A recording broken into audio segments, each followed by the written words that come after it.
Warren Hastings ও Lord Cornwallis সংস্কার। Warren হেস্টিংসের আমলে দেশীয় অভিজাতদের হাত থেকে বিচার ব্যবস্থাকে আলাদা করার প্রস্তাব ওঠে। পাশাপাশি ইউরোপীয়রা সরাসরি তদারকির মাধ্যমে সুষ্ঠু বিচার সম্ভব হবে কিনা তা নিয়েও আলোচনা চলতে থাকে। বিচার ব্যবস্থায় ব্রিটিশ কোম্পানির চূড়ান্ত কর্তৃত্ব প্রতিষ্ঠা করার উদ্যোগ শুরু হয়। মনে করা হতো এর মাধ্যমে সাধারণ ভারতীয়রা ক্রমেই কোম্পানি শাসনে অভ্যস্ত হয়ে উঠবে।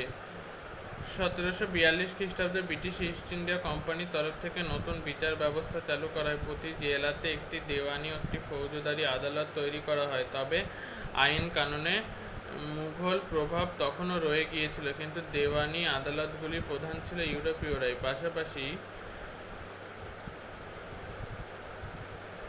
দেশীয় আইন ব্যাখ্যা করার কাজ করতেন ব্রাহ্মণ, পণ্ডিত, মুসলিম মৌলবীরা। ফৌজদারি আদালতগুলিতে একজন করে কাজী মুফতি থাকতেন, যদিও সেগুলির দেখভালের চূড়ান্ত দায়িত্ব ইউরোপীয়দের হাতে থাকত। 1773 থেকে 1781 খ্রিস্টাব্দের মধ্যে দেওয়ানি বিচার ব্যবস্থায় কয়েকটি পরিবর্তন হয়। তার পেছনে মূল উদ্যোক্তা ছিলেন ওয়ারেন হেস্টিংস ও সুপ্রিম কোর্টের প্রধান বিচারপতি স্যার এলিজা ইম্পে।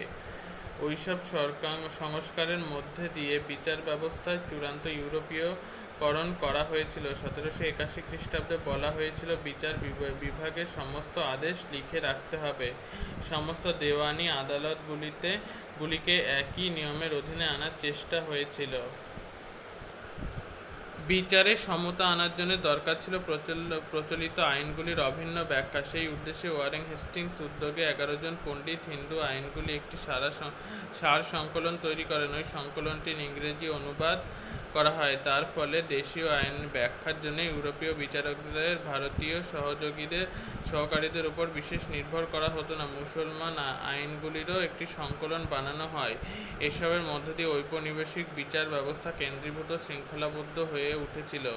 1793 খ্রিস্টাব্দে লর্ড কর্নওয়ালিস আইনগুলিকে সংহত করে কোড বা বিধিবদ্ধ আইন চালু করেন। তার ফলে দেওয়ানি সংক্রান্ত বিচার ও রাজস্ব আদায়ের দায়িত্ব আলাদা করা হয়। জেলা থেকে সদর পর্যন্ত আদালত ব্যবস্থাকে ঢেলে সাজানো হয়। নিম্ন আদালতের রায়ের বিরুদ্ধে উচ্চ আদালতে আবেদনের অধিকার স্বীকার করা হয়। তবে সমস্ত আদালতে প্রধান বিচারপতি হতেন ইউরোপীয়রাই।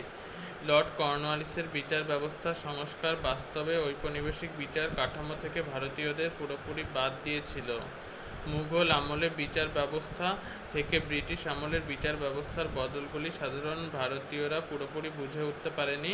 বিচার কাঠামোকে সংহত করার জন্য সেগুলি হয়ে উঠেছিল ঔপনিবেশিক শাসনের অন্যতম প্রধান স্তম্ভ।